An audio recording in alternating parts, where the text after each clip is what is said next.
Oi, hoje eu vim aqui para falarmos sobre propósito. Eu admiro muito um homem de fé citado na Bíblia chamado Pedro, a rocha. Pedro significa a rocha. Mas antes de ganhar esse nome, ele se chamava Simão. E até então ele era somente mais um dos muitos pescadores de peixes, normal, como qualquer outro que havia na região. Até que um dia Jesus, passando, se aproxima dele e o chama, junto do seu irmão André, dizendo: me sigam e eu farei de vocês, hoje, pescadores de almas.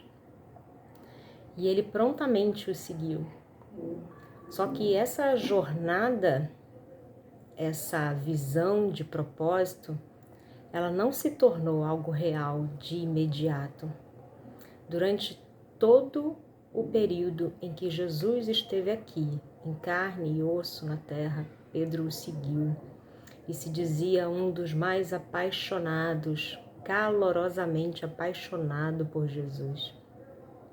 E quando Jesus estava próximo ao seu momento de crucificação e conversando com seus discípulos, e ele falando algo sobre o momento da dor, e Pedro citou que jamais o negaria, que se necessário morreria com ele, morreria por ele. E Jesus falou para ele mansamente: Pedro, Pedro, hoje mesmo tu me negarás 3 vezes.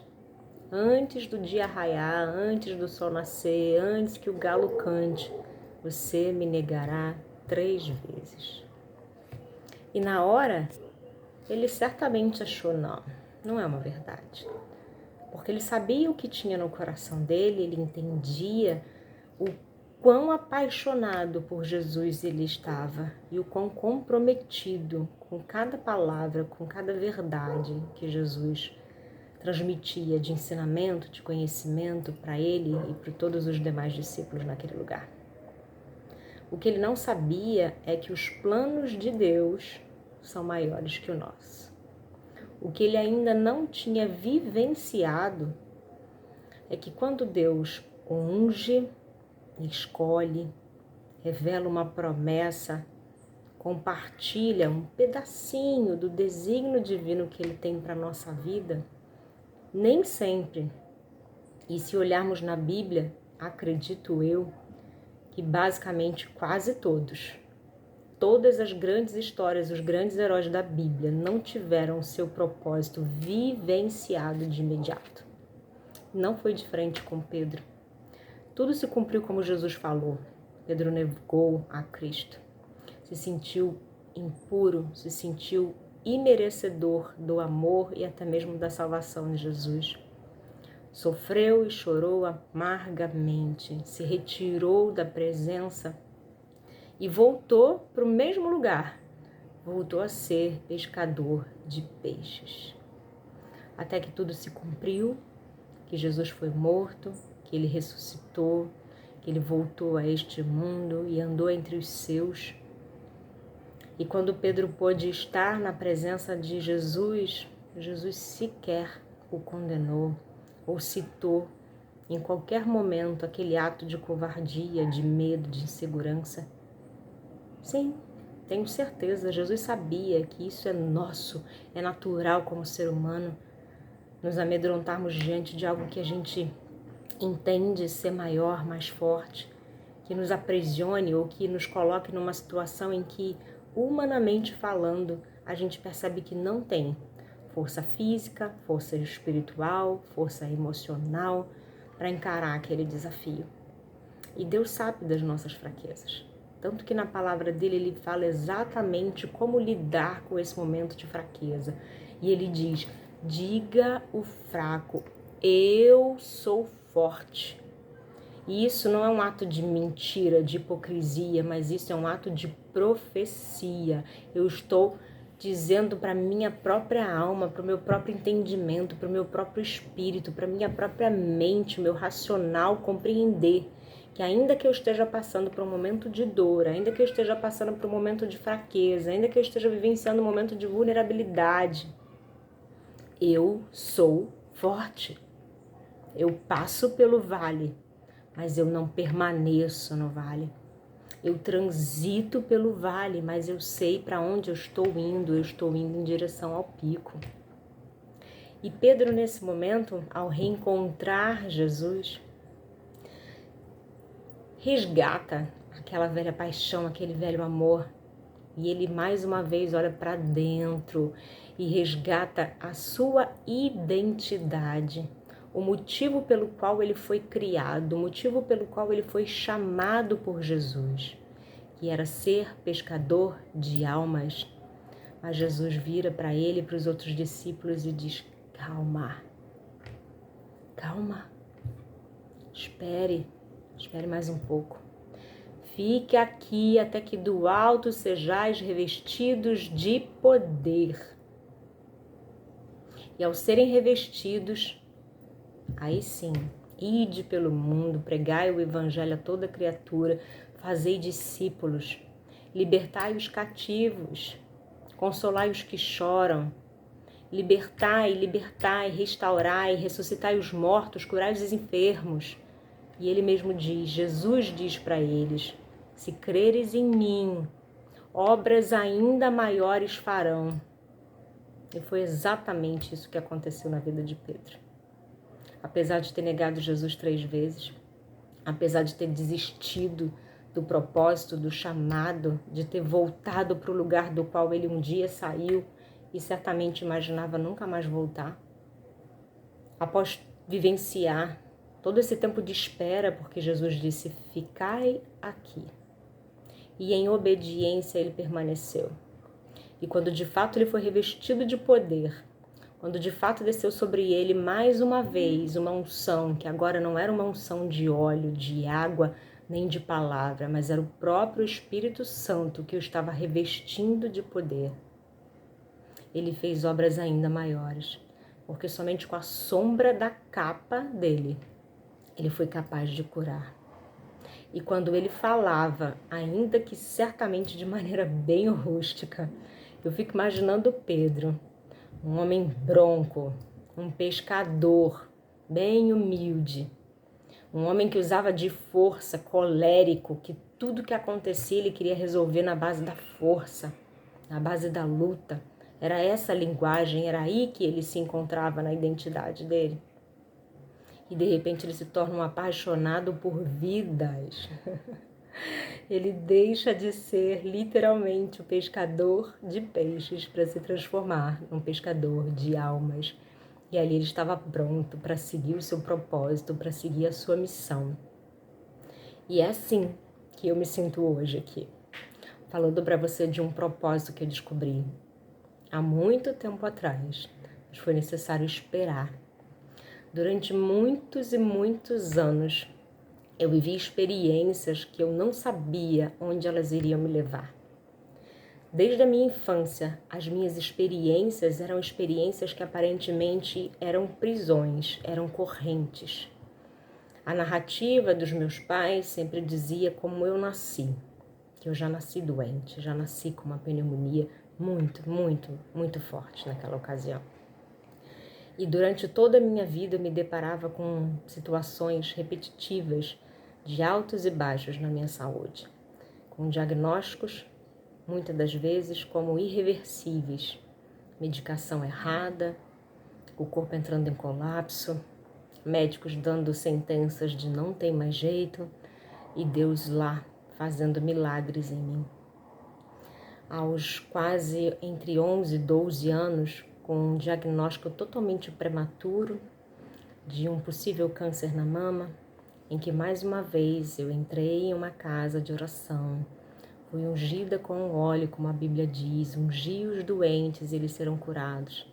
E no dia em que eu tinha uma cirurgia, uma retirada importante, uma biópsia que na verdade era uma abertura e se necessário já fariam ali toda a extração do que iriam encontrar, ao chegar no hospital, o que era uma já deformidade visível do lado externo, já não tinha mais nada, nenhum sinal.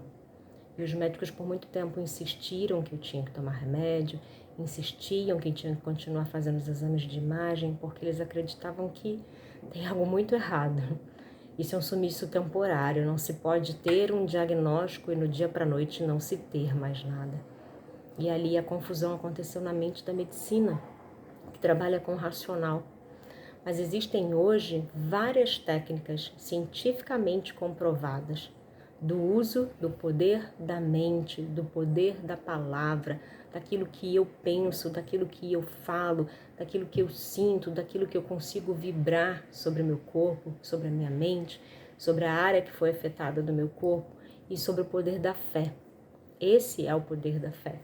E esse mesmo poder que Jesus usava no passado, o mesmo poder que ele transmitiu a Pedro e seus discípulos, é o mesmo poder que eu quero hoje te ensinar a usar, a despertar, porque ele está aí dentro de você. E é através da minha jornada que eu quero passo a passo compartilhar com você experiências para que essa fé seja despertada. E como Jesus falou a Pedro, não é do dia para a noite. Talvez seja necessário que você espere, que você viva experiências até que seja do alto revestido de poder para viver esse chamado, para viver esse propósito, para viver essa cura, para viver essa transformação, para viver a ressurreição de alguma área da sua vida que estava morta até então, ou que você tinha colocado uma pedra em cima dela dizendo não tem mais jeito para essa situação. E uma passagem bíblica que eu também quero compartilhar com você e que falou muito comigo. E é curioso porque muitas das vezes eu mesma leio e na hora eu passo despercebida por detalhes e leio de novo e aquilo ali talvez não me diga nada. Até que em determinado momento eu leio de novo e um estalo, como se fosse de fato uma revelação dada por Deus. Como a passagem do cego, da cura do cego de nascença. Que o cego estava lá e no caminho Jesus o encontra e todo mundo vem, mestre, mestre, mestre, nos fale, conte, quem pecou? Ele está em pecado ou os pais pecaram? Ele mesmo pecou para herdar ou para receber, provavelmente como uma maldição, a cegueira de nascença? Ou os pais pecaram? E Jesus respondeu, nenhum dos dois. Nenhum dos dois pecaram. Nem os pais, nem aquele rapaz. Aquilo ali aconteceu, aquela cegueira de nascença, aquele diagnóstico, aquela sentença, aquela realidade que certamente parecia ser um deserto constante na vida daquele homem, porque ele já era um homem de idade, ele já era um homem de meia idade, então ele passou toda a vida sem enxergar. E muitos olhando para ele julgando, muitos olhando para ele condenando, alucinando quem foi que pecou, quem foi que errou, que caiu para que aquela maldição caísse sobre ele. E Jesus lindamente respondeu, nenhum dos dois. E isso aconteceu para que hoje eu possa curá-lo e para que quem veja, testemunhe, testifique e creia. Creia. Eu ouço uma frase e ela tem total sentido para mim, que diz assim: a sua maior dor, o seu maior desafio, o seu maior deserto, a sua maior luta está diretamente ligada ao seu verdadeiro propósito.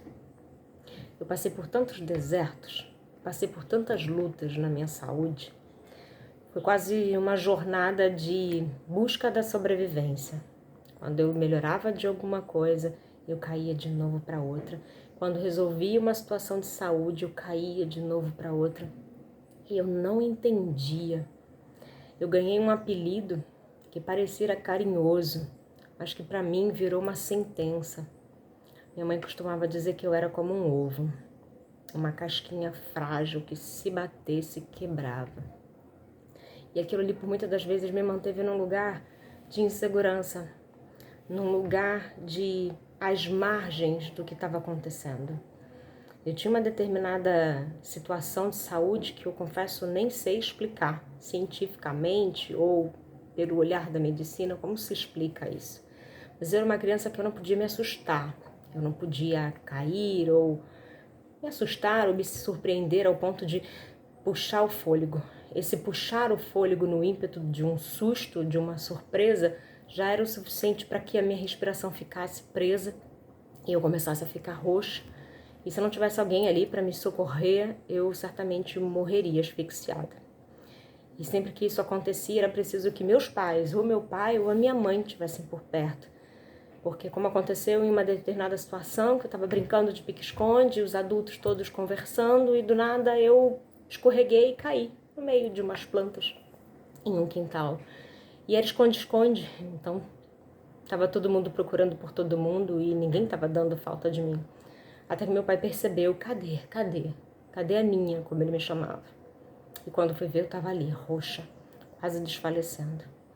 E isso gerou um excesso de preocupação sobre mim, de cuidado, de uma cúpula, né? Uma bolha de proteção sobre mim. Não, ela não pode, ela não pode, ela não pode, ela não pode, ela não pode. E não podia muitas coisas, exatamente pelas fragilidades de saúde. E eu não conseguia entender o porquê que eu saía de uma fragilidade e eu entrava em outra. O porquê que a todo momento aquilo era um ciclo repetitivo na minha vida. E porquê que eu estava o tempo inteiro experimentando o deserto da dor, de uma possível perda da vida, sempre com a vida por um fio, sempre com a vida por um diagnóstico, sempre com a vida tolhida de ser livre para pular, correr, dançar, brincar, fazer como todo mundo fazia. Tinha sempre uma preocupação interna. E se algo acontecer?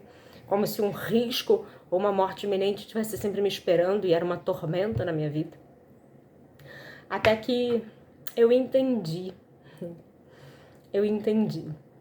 que tudo aquilo ali me fez chegar aqui hoje para falar com você, com poder, com autoridade, revestida com a unção do alto, para dizer que assim como eu pensei, sucederá, e assim como eu determinei, se efetuará. Como Deus disse a meu respeito, como Ele disse a meu respeito, como Ele pensou ao meu respeito, como Ele designou sobre a minha vida desde o momento que eu estava sendo formada no ventre da minha mãe.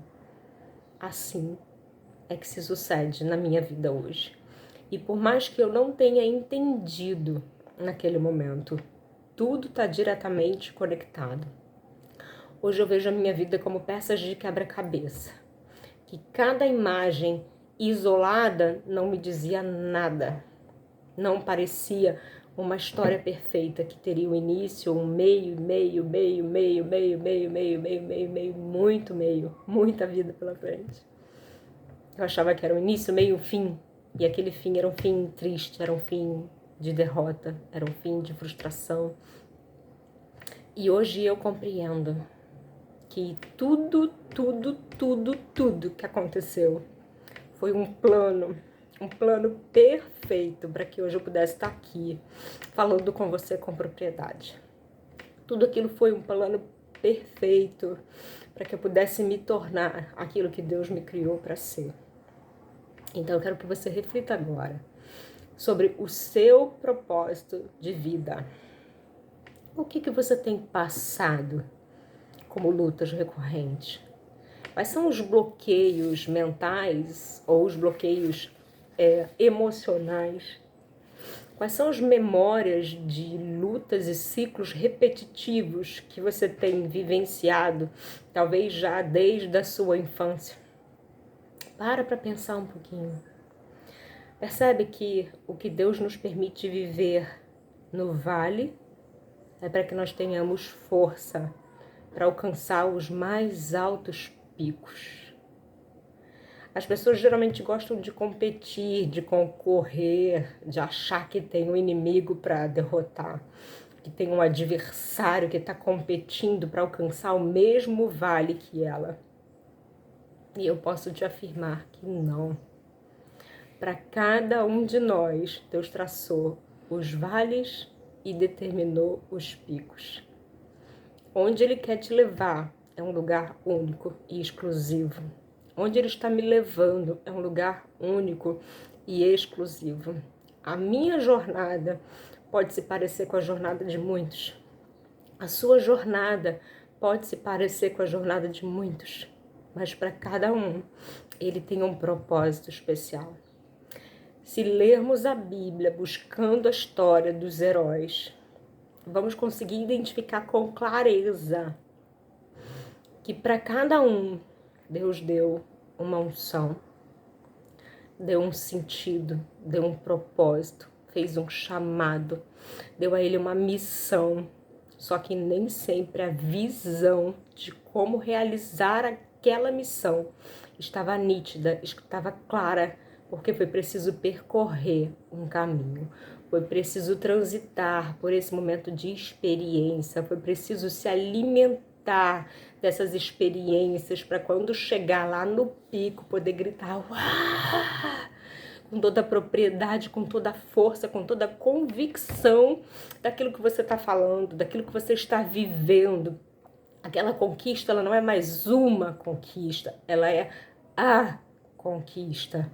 Ela tem todo um sentido, um significado da sua existência. É isso que eu quero que você pare para refletir hoje.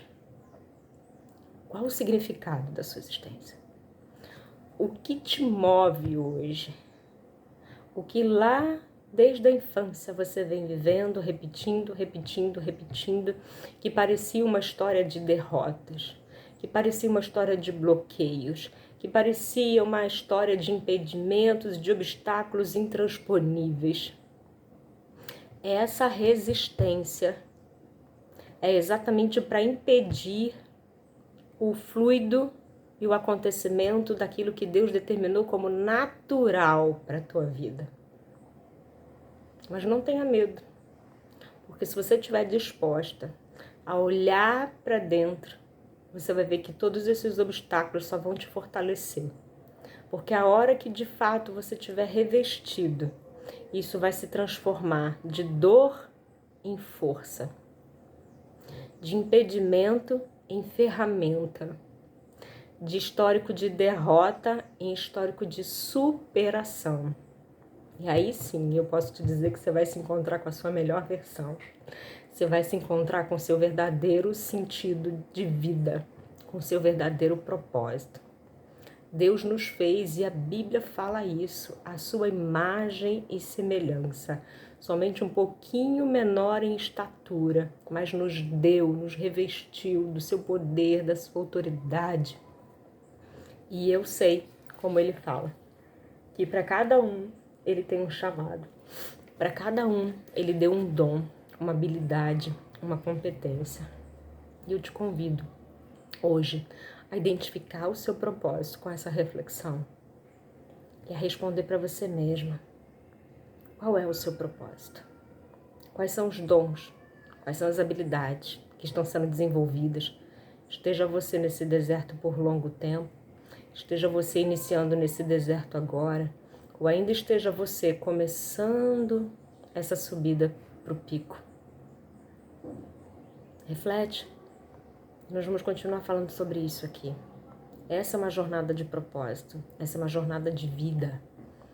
Essa é uma jornada para que você encontre a sua verdadeira identidade, a sua verdadeira essência.